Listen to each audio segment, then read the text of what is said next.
Have you ever been in a place where you're trapped? You feel like no matter what you do, you can't get out of the pit that you're in. A lot of times your success is determined by the availability of the energy that you access at any given moment. That's what we're going to get into, and it's not what you think. If I say the painting Starry Night, you know who the person is that painted this. He was a master artist. His name was Vincent van Gogh. And if I were to ask you about the lifestyle of a master artist, what would come to mind for you? Rich? Influential? Well, that wasn't Vincent. Vincent lived in a place where he was constantly in really a bad emotional state. He, in his whole lifetime, fought depression. He fought anxiety. He fought poverty. And during this time, he created hundreds of beautiful, valuable works. As a matter of fact, if you were to compile all of the values of his works together, it would be worth over $1 billion today.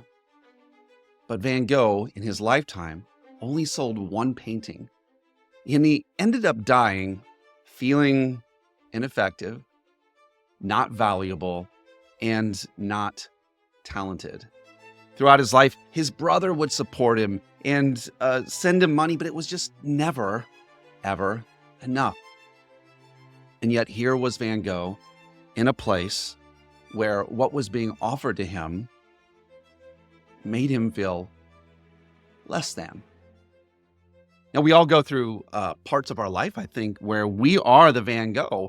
We have beautiful works inside of us, but sometimes that emotional state gets in and it alters sometimes the work before it starts. Sometimes it alters how we feel about what we're doing. And I want to talk to you about what's going on there and how we can get the good things out and not let ourselves get really blocked from some of what we have to access.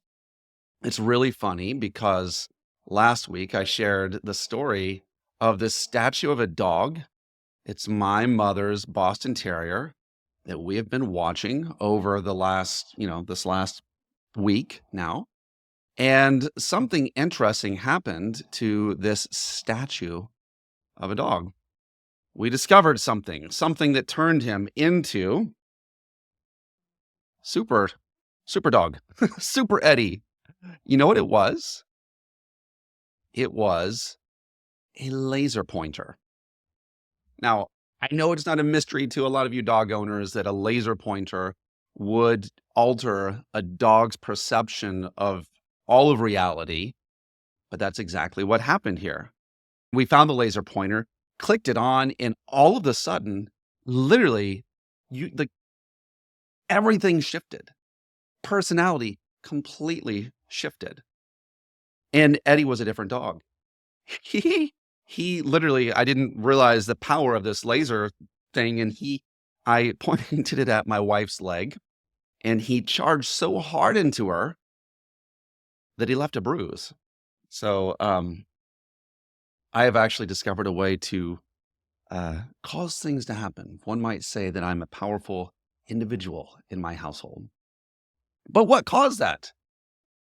A laser. You would say, well, if you look up what a Boston Terrier was actually bred for, they were bred to chase small animals.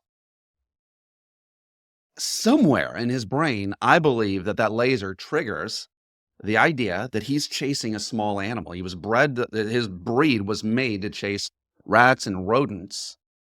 And that's what I think he thought he somewhere felt like he was doing.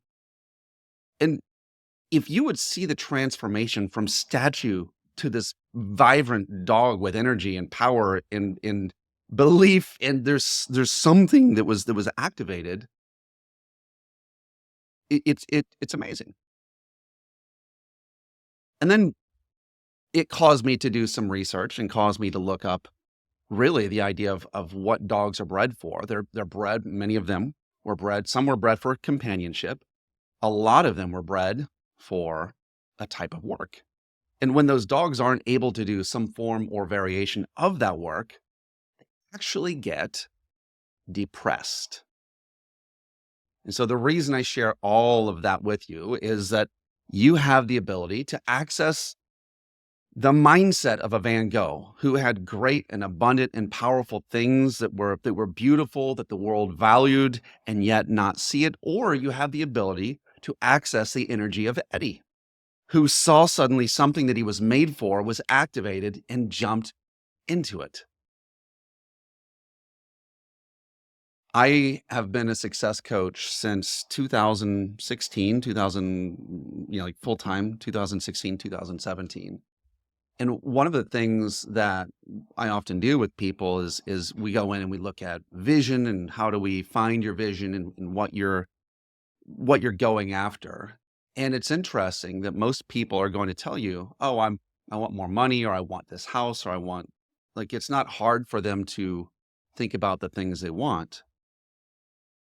But if you ever look and if you ever have the opportunity to ask someone what they want, ask them a couple of whys to go a little bit deeper into that. And what you'll find is that someone wants a house so they can be with their family, so they can share times of togetherness. So what they want is really, it's a feeling. It's not um it's not the thing. It's the feeling that the thing provides. All of us are looking for a feeling. And that feeling is, we're going to call it an emotion. And we're going to look at how we can find the emotion, how we can connect with the emotion, how we can allow it to be frequent or frequency, how we can do that so that it can drive us to these places of what we want. It is it's a travesty to watch so many people doing so many good things, but they stop short because somewhere they didn't believe in it. You may have heard the story, as I pull this up, of R.U. Darby, and I forget which book it was in, maybe Think and Grow Rich, I think. But the story of R.U. Darby is a real one where he figured out where there would be gold. He dug there, he got a little bit, dug there, and he never found any more. He was discouraged. He ended up selling off the mine and its equipment, barely making his money back that he invested into it. And someone came along, bought it, surveyed it, and said, "Oh, 3 feet this way." And 3 feet from where R.U. Darby had been digging, he found, at the time, the world's richest gold mine. Sometimes what separates you from what you want is you. So let's take a look at emotions and emotional frequency. Now, before we do this, like, there are a lot of woo-woo things out there about this, and that's not what I'm a proponent of. But we're going to define these two things. And so if you were to look at emotion, the definition is a natural, instinctive state of mind deriving from one's circumstances, mood, or relationships with others, or an instinctive or intuitive feeling as distinguished from reasoning or knowledge. So emotion, a lot of people think emotion is the enemy, especially, certain religious beliefs. They will take that and say, "Nope, not me. I'm not going to follow my emotion. My feelings are liars." Well, I would say your feelings are sometimes liars, but they're often very good indicators. We're going to refer to, when we say emotion, we're going to think about energy in motion. It is your feelings. It is a combination of your thoughts, of your beliefs, but we're going to say energy in motion, right? It is like when you behave a certain way that's different than normal. It's normally not because of reason. It's because you have energy from that feeling, energy in motion, kind of like Eddie with the laser beam. Now, frequency, I'm not going after the light waves, sound waves, thought waves, all of those things, even though we're going to look at something. I'm not going to write it off completely. But I really like the idea of the rate at which something occurs or is repeated. Now, sound waves and light waves are a frequency. They're a wave They go up and down, and the the the height and trough of the wave depends on what it actually communicates, right? Everything is on a frequency. I get it. I'm not going to go into again a lot of the parts of it that some people are saying. Um, if you're here, then then you're somehow your brain is singing at a higher tune. I'm not going to say that. I'm not going to go that distance. But if you want to, you can. That's just not where I'm at right now. What we're going to talk about, though, is the frequentness. How frequent are you there? Your attitude determines your altitude, someone once said. And I would say that your frequency determines your address. And we all have an emotional address. Sometimes you wake up there. If you talk to others, they know of you as this person. And let's look at some of these charts that have been drawn up. Now, this one, again, as much as I'm saying, hey, I'm not going into this, I think some of the people that have drawn up some of these charts are, they're thinking from a different standpoint than I am, and that's okay. What we're doing is we're bringing consideration and finding what value we can from things. I think that everything is worthy of that. So we're looking at a chart here, and on the chart, we're going to start from low and work our way up to high. And on the low part, this is a place where destructiveness happens, whether you're destroying yourself or others or property. And then on the high end, we're talking. This is where it's creative energy. It's where you're able to create from. And so the low energy, shame is the lowest, guilt, apathy. Shame, guilt, and apathy. As a Christian, I find that the people that oftentimes can't access the treasure within are the ones that are filled with a sense of shame. I'm ashamed of this. I'm ashamed I did that. I'm ashamed I don't know this. I'm ashamed. There's a shame. And if you listen to the work of Brené Brown, she says that guilt is the feeling that is the belief that you did something wrong, but shame is the belief that there's something wrong with you. There's humiliation that goes along with that, okay? And that's a bad place to be. Oftentimes, people who have felt it perpetuate it onto others. Guilt, hey, you did something wrong. And oftentimes, if you do have the opportunity to change into a place of saying, I did something wrong and not change, like it can propel you to the next level up. But some people, they stay here and they become victims. Well, I did it wrong because of this. It's not my fault. Then we have apathy, where you are helpless and hopeless. Okay, it's interesting because as you look at your archetype, your personality archetype, some of these are the ones that you're going to feel more like when you feel your low energy, it might be this. So if you are the ruler, the shaman, the lover, you may feel more of the shame. If you are the, let's see, who feels guilt? I definitely would say the sage we're all prone to all of these. Apathy is definitely more of the optimist or the also known as the innocent, ends up here. Grief. Now, this is interesting.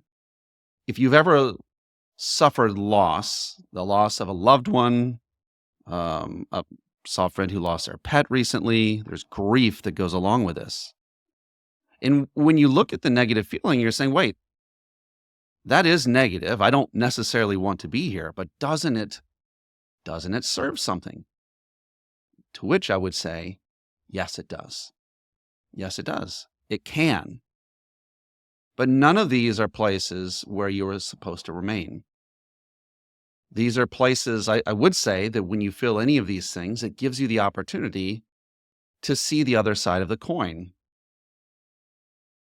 So whenever you see guilt or shame, sometimes that's actually what gives you the brilliance to see what is something that you desire or want to be or want to achieve.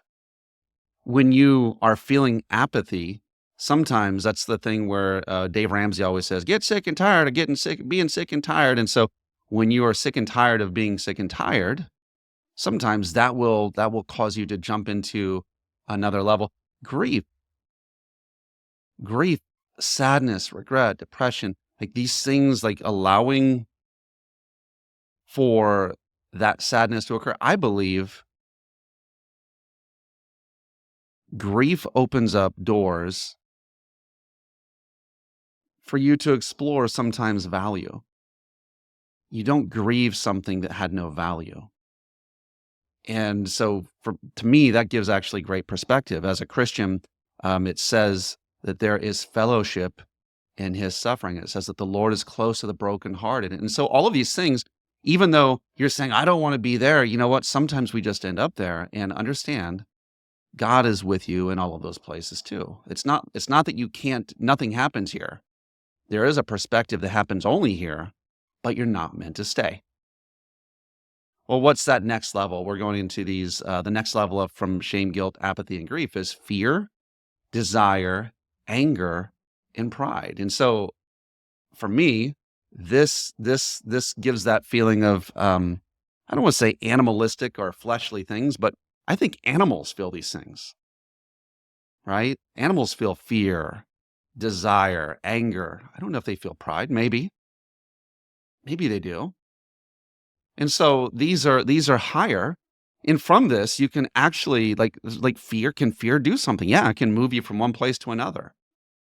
One of the things that if you ever read the story of people like Michael Jordan, he wasn't driven by the higher things. He was actually driven to greatness by fear of loss. He said he was more afraid of losing than anything. So it was fear mixed with desire. One of the reasons that I believe that whenever people have vision that is attached only to something they desire, it could be a person, place, or thing, or whatever, it's weak in that at some point that gets satiated, maybe, or it's a moving target that they never actually catch. But desire, being the person that wants something and never having it, some of us, that's the only thing that we can be driven by. Well, I don't believe that's true. I think some of us, that's the only thing we think we can be driven by. But what happens when you obtain that? I have worked with so many people who have gotten to their high place. They achieved their desire, and now they're like, now what? Now what? So these things also serve their purpose. But again, you're not creating from fear or desire or anger. And so if you're the person that's always like creating from these things, what you're going to do is you're going to create an incomplete creation because it's always from your place of lack. If you're making a YouTube channel or a podcast or marketing and you're doing it, or selling, and you're doing it from a place that's here, you are really, there's something that we do. We all pick up on your energy. I don't know why or how or whatever, but there is something that's happening from the place of your being to the place of your doing. And what's happening is these things to others in some ways are repulsive. It repels sometimes what you want. It's interesting. And we get to the next level, courage. And it's fun that this is really almost right in the middle. Courage, core, comes from core. And the core, C-O-U-R, is the French word for heart. Take heart. It is possible to have courage and not know what you're having courage for. I love the idea that Winston Churchill shared. He says that victory or winning happens. It's the ability for you to go from defeat to defeat without suffering or feeling or having a sense of loss. So how can you go from this place of those lower feelings? By the way, sometimes those lower feelings are there for no reason. Sometimes we just wake up with them. I can't tell you why. Maybe it's hormonal. Maybe it was what was in your diet. Maybe it's what you watched on TV. Maybe there's something real happening with you. Maybe it's your subconscious talking to you. there are a lot of reasons why we might be in these, according to these lower frequencies, these lower areas, or more slower or more destructive thoughts. I will say this: your job is not to avoid them. It's not to ignore them. It's to embrace them, see what they're telling you about yourself, and to see if you can elevate into something more. How do you find courage? How do you transfer from shame and guilt into courage? Now, for me, it's knowing that I'm loved. It's knowing that I'm accepted. It's allowing myself to sense that and feel that. In fact, we're going to practice an exercise together right now. It is sometimes easier to act your way into feeling than it is to feel your way into acting. There are too many artists out there who are waiting for the moment of inspiration to strike, and they never do a darn thing. They're waiting for inspiration, and maybe it comes, maybe it doesn't. So here's what we're going to do. I don't care what you're feeling. I just want you to do this. Like, smile as big as you can. Big, cheesy smile. Open your arms. Look up in the sky. Hold your smile. Say, I'm happy, I'm happy, I'm happy. And then say, ha.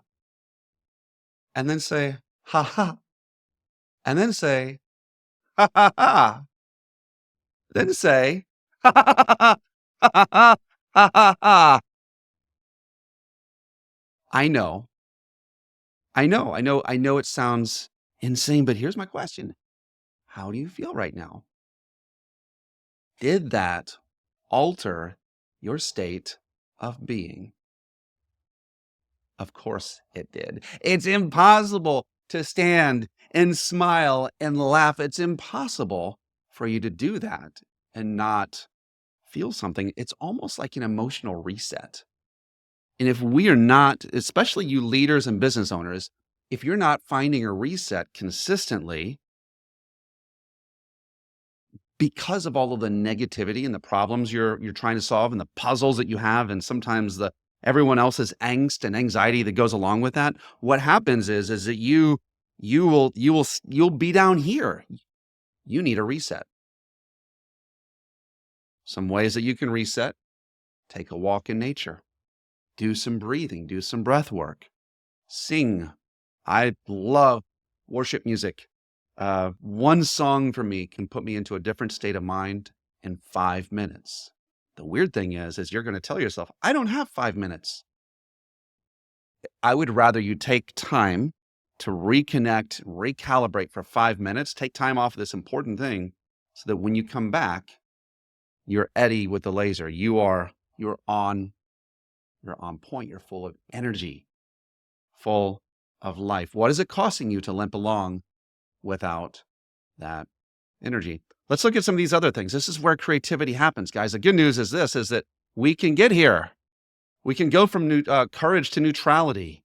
That's a type of peace. It's not real peace. It's just like there's a book called Neutral Thinking by Trevor Moawad. And basically his whole thing is like, hey, maybe you can't get into positive thinking, but can you get into neutral thinking? It's a great book. It's too bad that Trevor was taken from us too early. But neutral thinking, it's very helpful, because sometimes when we're trying to feel love, joy, and peace, it comes off to ourselves as feeling not real. We feel inauthentic, and so our mind and our spirit reject it. Neutrality, willingness. Okay, I'm willing. Acceptance. It's interesting that grief oftentimes leads to some of these higher emotions. Now, it's interesting that you can actually have courage and willingness before you have acceptance and reason. So a lot of times, sometimes the thing that some of you have been putting out there as a strategy is ignorance, like meaning, if I look at this thing, I will feel this way. If I look at my kids and how they're doing this, I'm going to get mad, so I'm just not going to look. If I look at my money or my taxes, I'm going to feel depressed, and so I won't look. If I look at my weight, or if I take my shirt off and look at myself in the mirror, I won't like the feeling. And so I'm just avoiding it. To which I would tell you, find a way to look at the thing, find a way to cover it, to clothe it in a good emotion. Just like we did with a smile just a moment ago, you can do this with anything, anything. You can look at your money, at your taxes, and say, maybe you felt small and diminished, but you could say, oh my gosh, I could totally do this. No, I can do this. Some of you, in order to create the emotion, you might want to set the table. Do something enjoyable at the same time as doing the thing that's not enjoyable. The thing that you've been ignoring can be combined with a glass of wine. The thing that you've been avoiding, I hate to say it. There's this one thing that I was actually avoiding. I was putting together someone's amazing curriculum, amazing program, and I just found myself procrastinating. And what I did was I put in a couple of drops of orange into my diffuser. I love the smell of orange. I put on music that I liked and cracked open a beer. That's not something probably that's healthy for everyone, but it worked for me. I'm not an alcoholic, but it helped me to kind of surround the thing I was trying to get done with stuff that made me not resist it. Because I don't resist the smell of orange or the music or a beer if someone offered it to me. So those are some tricks. Let's get to these higher elevations. So let's look at this. Love, joy, and peace. It's interesting that if you look at in the Bible, those are the things that Jesus promised: love, joy, and peace. Those are the things that he gave. Those are like those highest elements of what we have. And at the top of that, well, at the top of that is enlightenment. But if you think about from the place of love, like imagine whatever trough you're in, if you can suddenly transform yourself and say, you know what? I feel love. I'm going to love this person. I love my mother-in-law. I love this employee. It's interesting finding this is connecting with an emotion intentionally towards a person changes the environment for everything. I remember working with people, it's hiring and firing. And like some of these people I felt like were low level. That was what my mind was saying. And when I said that, I saw them as low level. I didn't expect, I just wanted them out of my presence. And there was like almost like this feeling of like anger. Like, who are you? And I found that those days weren't very good. Instead, I decided I don't like feeling this. I don't like how I feel. Like it stays in me after like that feeling before and after my interactions with these people. What if I loved? And I thought of some way to find value in that person. And it's actually easier than you think. If you're going to be talking with someone that you don't get along with, come up with stuff about them that you like. It is a skill. And if you want to find something that will help you to influence people faster, more easily, it's the skill of learning how to like people, learning how to create an emotional environment for them. Find love. Find something about them that you enjoy. And listen, I have 8 children, so we've gone through stages and phases where might be some annoyance. It's not perfect. And it's real interesting that you can put on love rather than waiting for yourself to just to naturally feel it. So you can choose your emotion. Again, I'm not telling you to avoid any of these things or ignore any of these things. There are natural reasons to flow through those lower level feelings, but the idea is that we're supposed to pass through and not stay. Finally, at the top of the pyramid is this thing called enlightenment. Enlightenment. And I don't know how you would define it, but I believe enlightenment is a place where you feel connected to heaven. You feel connected to God. You feel connected, and in those moments, it's amazing how little your problems can become. It's like, yeah, I get it. It's there. It's okay. Like there's a it diminishes. It doesn't remove the problem. It just removes the meaning. And if we are to look at emotions, emotions give meaning to what's happening around us. And if emotions are giving meaning to what's happening around us, what if you have been choosing to be afraid of the wrong things? What if you've been framing your story incorrectly? What if you've been basing the frame that you've been bringing on just like a habitual way of response? This is bad, so I feel afraid, so I avoid. And so, listen, lots of marriages go through hard times because people haven't learned how to navigate these things. Lots of businesses get shut down too early because people don't understand this about themselves. I'm going to I'm going to end this with a story. And tell you what, before I start the story, let me go here.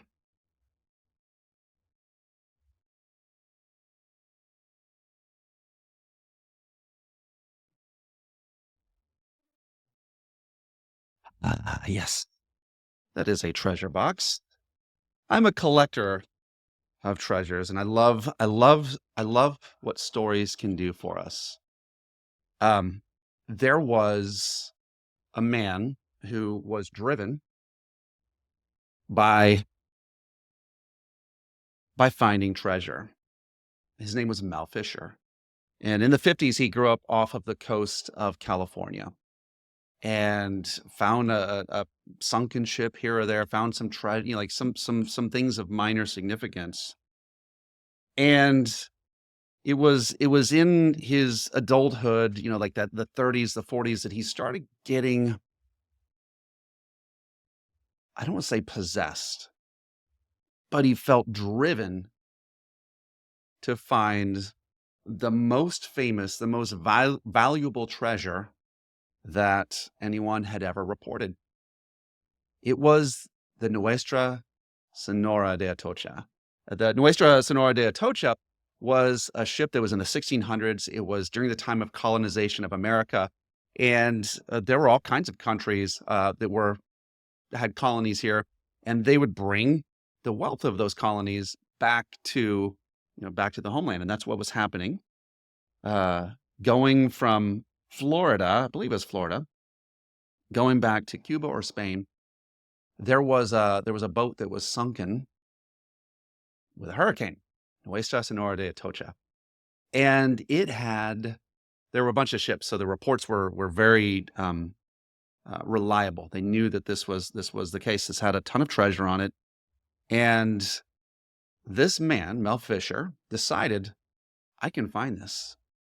I can find this treasure, and so he began his search. And to when anytime anyone's searching for treasure, there is a funding of the search.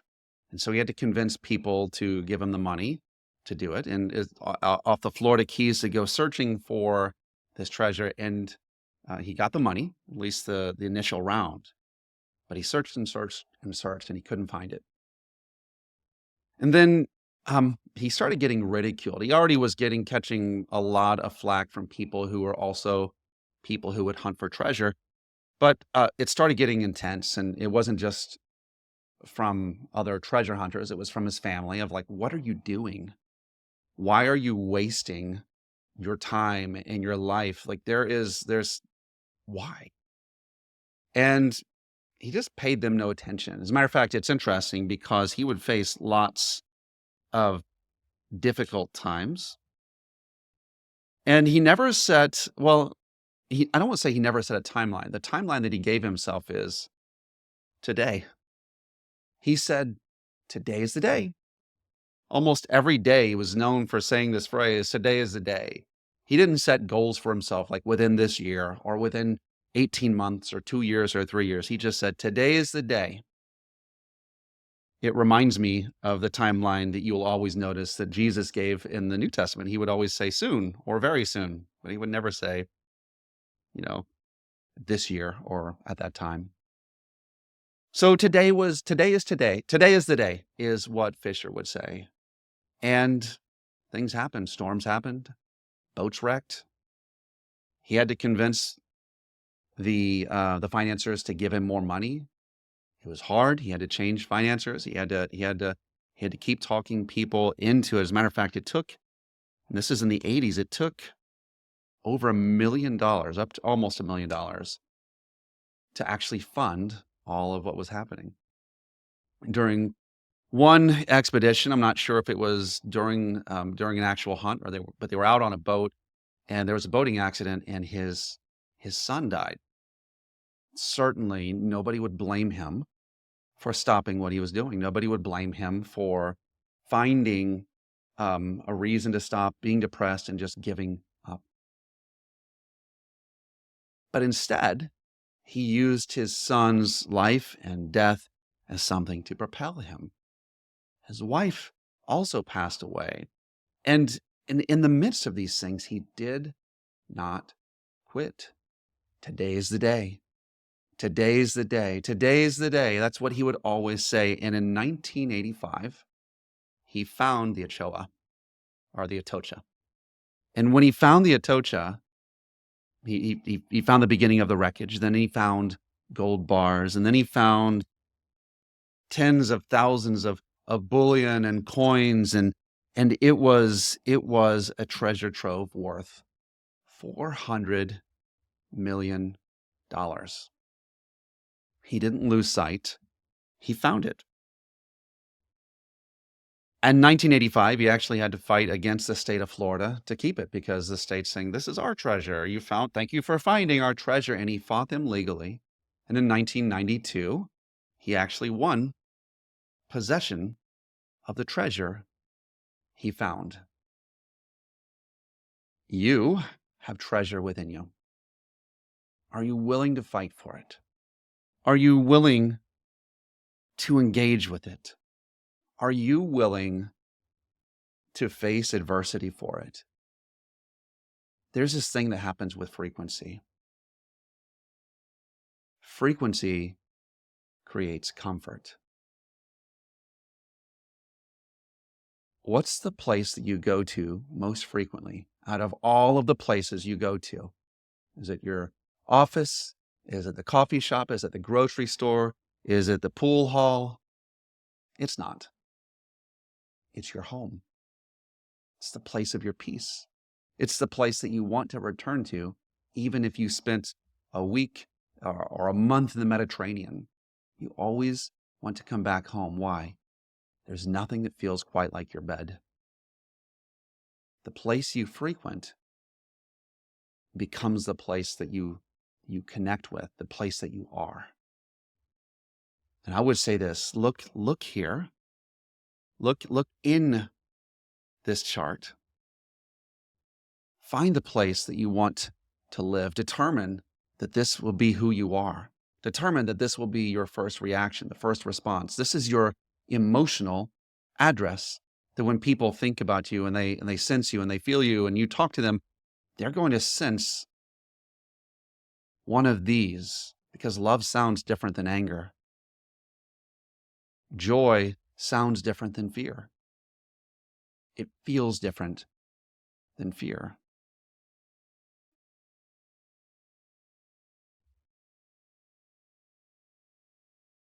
Elevate yourself. Choose your emotion. Allow yourself to go through the negatives, but also come back home. Find a way to get back to the place where you've determined is where you're moving into. And if you're not in the place of love or joy or peace, determine you're going to move into that place and make it happen. My life changed when I told myself I was going to become the most joyful man I knew. It changed everything. Changed how I responded to my children. Changed how I responded to adversity. And here's the thing, guys. When you are in these higher places. You have access to resources that you can't see when your mind is in the lower places. When you're angry, you're not looking at options. When you're in love, you see all of these ingredients that are now at your disposal. So find a way here. And yeah, hopefully this helps you in your journey.